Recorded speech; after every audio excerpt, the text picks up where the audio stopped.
दोस्तों, 26 जनवरी ये सिर्फ एक तारीख नहीं है। ये दिन है भारत के आत्मसम्मान, संविधान और संप्रभुता का।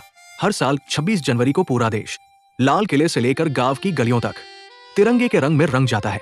लेकिन क्या आपने कभी गहराई से सोचा है, आखिर 26 जनवरी ही क्यों क्यों गणतंत्र दिवस मनाया जाता है और 26 जनवरी 2026 क्यों बेहद खास होने वाला है? आज इस वीडियो में हम क्यों, कैसे और क्या तीनों सवालों का पूरा जवाब देंगे। 26 जनवरी क्यों मनाई जाती है? भारत को आजादी मिली थी 15 अगस्त 1947 को, लेकिन आजादी मिलने के बाद भी भारत पूरी तरह स्वतंत्र नहीं था, क्योंकि उस समय तक भारत का अपना संविधान नहीं था। देश अभी ब्रिटिश शासन के बनाए कानून गवर्नमेंट ऑफ इंडिया एक्ट 1935 के तहत चल रहा था।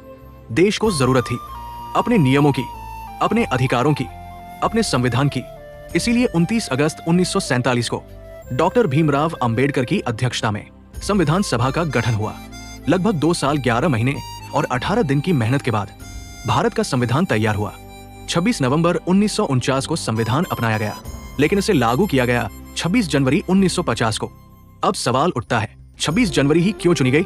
क्योंकि 26 जनवरी 1930 को भारतीय राष्ट्रीय कांग्रेस ने पूर्ण स्वराज, कंप्लीट इंडिपेंडेंस की घोषणा की थी।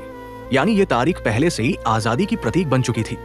इसलिए 26 जनवरी 1950 को भारत बना एक संपूर्ण गणराज्य, रिपब्लिक ऑफ इंडिया। गणतंत्र का मतलब क्या होता है? गणतंत्र का मतलब है देश का प्रमुख राजा या रानी नहीं, बल्कि जनता द्वारा चुना गया प्रतिनिधि होता है। 26 जनवरी 1950 के बाद भारत का अपना राष्ट्रपति बना, अपनी न्यायपालिका बनी, अपने नागरिक अधिकार मिले, कानून सबके लिए बराबर हुआ।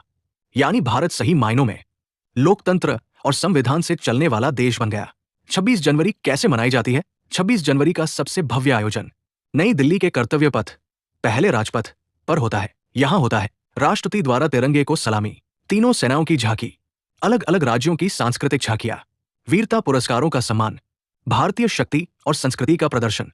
पूरी दुनिया देखती है कि भारत सिर्फ एक देश नहीं, बल्कि संस्कृतियों का संगम है। गांव, स्कूल, कॉलेज और दफ्तरों में तिरंगा फहराया जाता है, देशभक्ति गीत गाए जाते हैं और बच्चों को संविधान के बारे में बताया जाता है। 26 जनवरी से हमें क्या सीख मिलती है?